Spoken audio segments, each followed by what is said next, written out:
Salam anak-anakku, siswa-siswi SMP PGRI Depok Jawa Tengah, oke, yang termasuk rohis, oke, siswa yang beragama Kristen ya. Oke, pada hari ini kita akan belajar pendidikan agama Kristen dan budi pekerti. Oke, gimana kabar kalian? Tetap semangat ya dalam belajar. Oke, jangan lupa pesan-pesannya Miss Eli kasih ingatkan ya tentang 3M dan 2I. Oke, bagaimana dengan doa pagi kalian dan malam? Oke, hanya doalah yang bisa kita panjatkan kepada Tuhan supaya kita diberi kesehatan, agar bisa tetap belajar ya nak ya. Oke, jangan lupa biasakan hidup sehat, oke, dan kurangi aktivitas keluar rumah. Konsentrasilah dalam belajar, kerjakan semua tugas-tugas yang diberikan oleh guru. Oke. Baiklah, sebelum pelajaran kita mulai, kita berdoa dulu. We hope God bless us this day, especially in study, khususnya dalam belajar, minta berkat Tuhan ya. Berdoa dimulai, selesai. Oke, kita mulai pelajaran kita. I give you many slides. Perhatikan, banyak bacaan ya.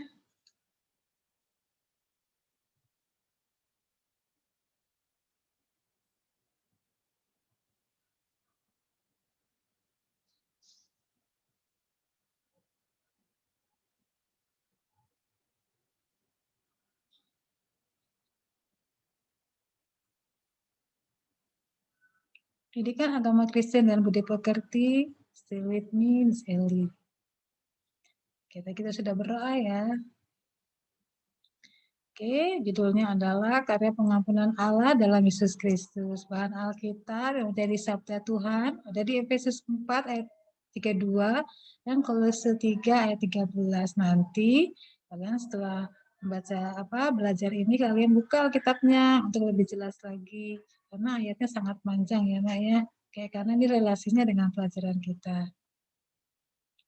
Tujuan pembelajaran hari ini menjelaskan alasan Allah menyelamatkan manusia melalui Yesus. Yang kedua, menjelaskan makna pengampunan seperti Allah telah lakukan pada manusia.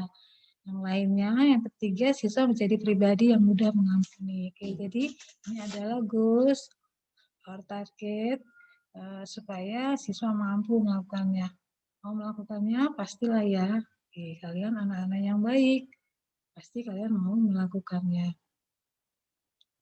Untuk adik, atau komisi dasar menerima bahwa hanya Allah yang dapat mengampuni dan menyelamatkan manusia melalui karya penyelamatan dalam Yesus Kristus. Yang kedua, bersedia mengampuni orang lain. Yang ketiga, memahami bahwa Allah mengampuni dan menyelamatkan manusia di dalam Yesus Kristus. Yang keempat, membuat karya yang menunjukkan kesanggupan mengampuni diri sendiri dan sesama. Oke. Ini adalah KD-nya sudah disahkan pemerintah ya dalam pendidikan ya. Oke, dan 4. Lagi picture the first, ini adalah manusia pertama di bumi ya, yaitu Adam dan Hawa. Di sini juga ada ular ya. Oke, ini awal dari bumi ya.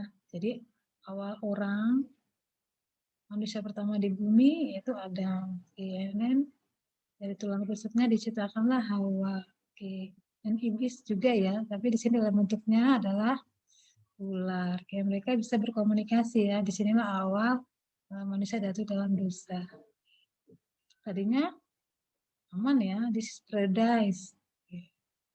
Surga ya, surga. Eden itu like paradise. Oke, yang pertama kita bahas. Oke, we discuss about pengampunan Allah the first. Sejak manusia jatuh ke dalam dosa, Allah telah merencanakan penyelamatan bagi manusia. Perhatikan kata-kata yang dicetak berwarna Miss agak tebal ya. Oke, ini adalah keywords-nya. Hal itu terbukti melalui peristiwa air bah. Jadi adalah penyelamatan Allah pertama yaitu pengampunannya pada peristiwa air bah. Ingat ya, waktu itu zamannya Nuh ya. Hal itu terbukti melalui peristiwa air bah di mana Allah memusnahkan bumi dan isinya, namun penyelamatan satu keluarga yang hidup menurut ajarannya Nuh dan keluarganya serta tumbuh-tumbuhan hewan berpasangan yang ada bersama mereka diselamatkan oleh Allah. Peristiwa air bah juga membuktikan bahwa kejahatan manusia sangat menyakiti Allah. Jadi ya, pastilah ya, karena pada saat itu di Alkitab dibilang semuanya sudah melenceng dari Allah ya. Kejahatan semakin tinggi ya, perkosaan, perjudian, mabuk, ya, menindas itu terjadi pada zaman Nuh. Kecuali satu keluarga Nuh, termasuk anak-anaknya ya. Namun dia tetap mengampuni dan menyelamatkan manusia yang hidup benar-benar di hadapannya. Allah tidak pernah berhenti melakukan karya penyelamatan dari dahulu sampai sekarang hingga masa yang akan datang. Alasan Allah mengutus Yesus turun ke dunia ada 3. Mengapa harus Allah mengutus Yesus datang ke dunia untuk mengampuni serta menyelamatkan manusia? Okay, why? This is the answer. Number 1, karena Allah mengasihi manusia. Okay. God love. Okay. Sebesar apapun kecewaannya terhadap manusia, hal itu tidak mengurangi cintanya begitu pada manusia. Yang begitu dalam ya. Allah mengasihi semua ciptaannya dan dia selalu memberi kesempatan untuk bertobat kembali kepadanya. Okay, this is promise, janji Tuhan ya. Bertobatlah. Sebenarnya bukan hal yang mudah juga bagi manusia untuk selalu menjaga ketaatan hidup dalam iman. Mengapa? Karena begitu banyak godaan yang terjadi di sekitar kita. Mereka tergoda oleh indahnya kehidupan yang penuh dengan kejahatan. Hidup dalam pesta pora, kejahatan seksual, menindas, menyakiti sesama, merampas hak orang lain, dan menyalahgunakan kekuasaan, semua itu membawa ketersendirian bagi manusia. Ini yang disebut oleh Rasul Paulus dengan hidup daging. Jadi hidup dengan kedagingan dan bukan hidup oleh roh. Oke, bahwa keinginan daging akan membawa manusia pada kebinasaan. Sebaliknya, keinginan roh membawa pada keselamatan. Hidup yang roh artinya hidup yang dipimpin oleh roh dan hidup menurut perintah Allah. Melakukan semua perintahnya dan menjauhi larangannya. Seperti 10 firman Tuhan ya, jangan mencuri, jangan berdosa, jangan mengingini rumah sesamamu, ya jangan berkata bohong, gitu, menghormati orang tua, oke. Itu ya. Jadi tetap tense commandment, you remember, oke. Tetap bunyinya apa, kamu tetap terpatri dalam hati kalian, 10 perintah sabda Tuhan ya. B, Allah Maha Mengampun. Dia bersedia mengampuni manusia bertobat dan berbalik kepadanya. Ketika Yesus ditanya berapa kali kita harus mengampuni orang yang bersalah kepada kita, jawab Yesus 70 kali 70 kali. Jadi mengampuni orang itu bukan sekali ya. 70 kali 7. 70 kali 7 berapa kali? 70 kali 7 kali. 70 kali 7 terus dikali lagi. Jadi adalah Allah mau pengampun. Artinya pengampunan itu tak terbatas. Setiap kali kamu dapat mengampuni sesama seperti yang dikatakan oleh Rasul Paulus, bahwa kita harus mengampuni orang lain seperti Kristus telah mengampuni kita. Jadi ngerti ya, Nak ya? Nah, no limit. Oke, untuk mengampuni orang. Jadi tak terbatas forgiveness. Oke.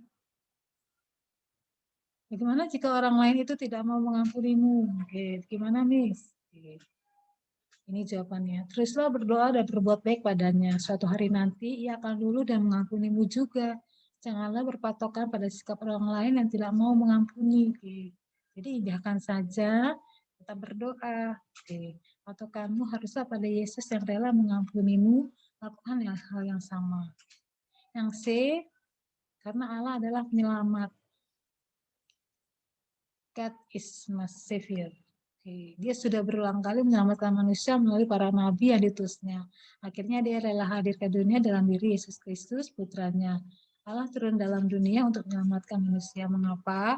Karena manusia berdosa tidak mampu menyelamatkan dirinya sendiri ataupun sesamanya. Sehingga Allah bertindak mendatangi manusia secara langsung untuk menyelamatkan manusia. Yesus Kristus adalah Tuhan dan manusia. Tidak ada seorang manusia pun yang dapat melakukan tindakan-tindakan seperti yang dilakukan oleh Yesus. Dia tidak berdosa, tapi harus menderita dan mati seperti orang berdosa. Menurut Rasul Paulus, dia menanggung segala dosa kita. Allah mengampuni kita di dalam Kristus dengan mendamaikan kita dengan dirinya. Melalui pengampunan itu Allah memperbaiki hubungannya dengan manusia. Oke, jadi melalui Yesus. Menurut Rasul Paulus, manusia adalah orang-orang yang berutang, yaitu utang dosa. Dan Kristuslah yang telah membayar lunas utang dosa itu melalui darahnya yang dikasih salib.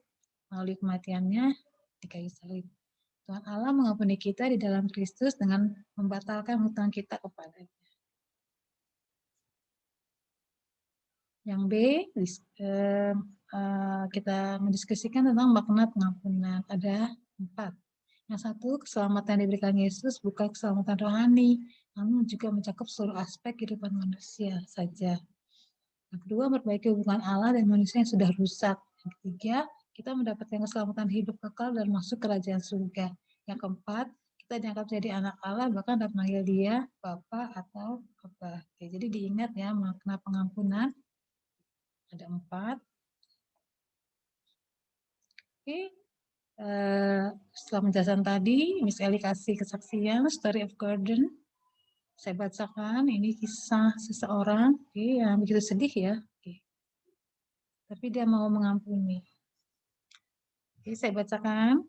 Seorang pria Irlandia, Gordon Wilson, bersama putrinya berusia 28 tahun, Mary, pergi menonton pawai di kota Enniskillen, Irlandia Utara. Ketika mereka berdiri di samping sebuah dinding batu, sembari menanti kesatuan prajurit dan polisi Inggris berbaris melewati mereka, sebuah bom dari teroris meledak di belakang mereka. Jadi pada saat itu ada bom, mungkin dari negaranya memang sedang ada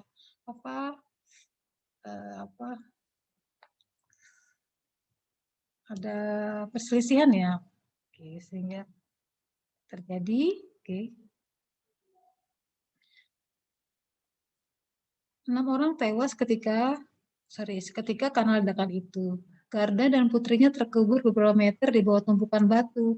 Garda merasa bahu dan lengannya terluka, tetapi dia tidak dapat bergerak. Gordon mendengar suara samar-samar yang berteriak kesakitan. Kemudian suara itu jauh lebih jelas. Ya, ini teriakan Mary, anaknya. Dia merembas tangan putrinya kuat-kuat sambil bertanya berkali-kali, apakah dia baik-baik saja? Di antara jeritan kesakitannya, Mary anaknya berkali-kali meyakinkan ayahnya, bahwa dia baik-baik saja. Ayah, aku sangat mengasihi ayah. Itulah kata-kata yang terakhir yang keluar dari putri Gordon. 4 jam kemudian setelah mereka akhirnya diselamatkan, Mary meninggal dunia di rumah sakit karena mengalami kerusakan parah di otak dan tulang belakangnya karena ketibanan itu ya, building atau reruntuhan. Selanjutnya siang itu seorang wartawan BBC, kantor berita Inggris ya, ingin mewawancari Gordon. Setelah dia menggambarkan apa yang terjadi, wartawan itu bertanya kepada Gordon, Bapak, bagaimana perasaan Anda terhadap orang yang memasang bom itu? Jawabnya sangat mengejutkan. Saya tidak dendam kepada mereka, saat Gordon. Saya tidak dendam kepada mereka, kata-kata yang sengit tidak akan menghidupkan Mary Wilson, anak saya kembali. Saya akan berdoa malam ini dan setiap malam agar Allah mengampuni mereka. Itu kata-kata yang keluar dari seorang ayah yang anaknya meninggal atau mati bersama dengan dia waktu itu pada kejadian bom ya, atas bangunan sehingga melukai mereka berdua. Sebagian orang menduga bahwa pernyataan itulah yang akhirnya memenangkan kelompok-kelompok militer yang sebelumnya sangat marah terhadap pengeboman itu, dan hal itu mencegah terjadinya suatu serangan balas dendam yang berdarah. Pada bulan berikutnya banyak orang bertanya kepada Gordon bagaimana dia dapat mengampuni tindakan kejam yang didasari kebencian tersebut. Hati saya terluka, ujar Gordon. Saya telah kehilangan putri saya, tapi saya tidak marah. Kata-kata terakhir Mary kepada saya, kata-kata kasih, menumbuhkan kasih saya. Saya menerima anugerah Allah untuk mengampuni melalui kekuatan kasih-Nya bagi saya. Selama bertahun-tahun setelah tragedi yang merenggut nyawa putrinya, dan yang juga nyaris merenggut nyawa dia sendiri, Gordon Wilson bekerja tanpa mengenal lelah untuk memperjuangkan kedamaian dan rekonsiliasi di Irlandia Utara sampai akhir hayatnya. Saya dikasih sedikit ya, Irlandia itu pecah ya, nah ya. Jadi Irlandia itu negara bagian Inggris. Ada Irlandia Utara dan Selatan. Oke. Salah satunya itu pemeluk agama Protestan, yang satunya Katolik ya. Mereka perang. Oke. Jadi sesama saudara tadinya ya satu Irlandia karena adanya perselisihan makanya terbagi dua. Oke. Seperti itu ya. Oke, diunduh dari Meti Mamahit Ministry tanggal 14 Januari 2003. Oke, dari si kisah ini kalian bisa tarik kesimpulan begitu seorang ayah yang sangat mengasihi anak satu-satunya, tetapi sudah berpulang karena Tuhan mengambilnya, karena dia tahu Tuhan juga lebih sayang kepada anaknya ya. Oke, tapi dia berbicara bahwa dia mengasihi orang yang telah menggum ya, yang merenggut nyawa anaknya, karena dia percaya Tuhan telah mengampuninya dan mengampuni juga dirinya, dimana juga dia dan putrinya pernah melakukan kesalahan. Ini adalah pelajaran yang ya kita ambil cerita ini, Miss Eli angkat dan berikan kepada kalian untuk kalian bisa belajar bahwa kalian harus mengampuni orang lain ya, seperti Tuhan Yesus telah mengampuni kalian. Betapapun berat apa yang sudah mereka perbuat pada diri kamu, tapi cobalah buka hati kalian bahwa dalam doa, berdoa agar mereka tidak melakukan kesalahan lagi kepada kalian juga kepada orang lain itu. Ya, jadilah anak-anak terang, jadilah anak-anak yang bisa memberikan contoh. Setelah kalian belajar ini, kalian tahu. Lakukanlah yang terbaik ya, Nak ya. Untuk dirimu dan Tuhanmu. Oke. Tugas, bacalah Yohanes 8 ayat 1 sampai 11. Miss Eli hanya kasih instruksi. Bacalah, open your Holy Bible, buka Alkitabnya, cari Yohanes 8. Kemudian tulislah sikap Yesus ketika orang menghadapkan dengan seorang perempuan yang berbuat dosa. Mengapa Yesus tidak menghukumnya?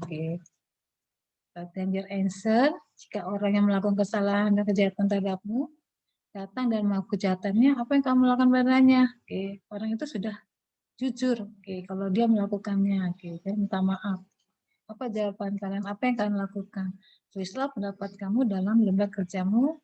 Send your text in WA Rohis ya, bisa ditunggu as soon as possible ya. Tulis dengan jelas, kasih nama, karena misalnya akan menilainya. Terima kasih, cukup sekian pelajaran hari ini. Semoga kalian diberkati, menambah kekayaan tentang iman kalian pada sesama dan Tuhan. Kesimpulannya, Allah mengampuni dan menyelamatkan umatnya melalui Yesus Kristus. Dalam diri Kristus, Allah merendahkan dirinya menjadi sama dengan manusia demi mengampuni dan menyelamatkan umatnya. Allah adalah Allah yang pengasih dan pengampun. Berulang kali manusia menyakiti hatinya, berbalik dari jalannya, namun Allah tetap mengampuni dan menyelamatkan manusia. Pengampunan Allah memberi kekuatan bagi tiap orang percaya untuk terus berjuang mempertahankan iman dan percayanya. The wise words, ada kata-kata bijak dari Rasul Paulus bahwa kita harus mengampuni sebagaimana Allah telah mengampuni kita. Ini ayat emas ya, Efesus 4 ayat 32. Class, thank you for your attention. See you, GBU all.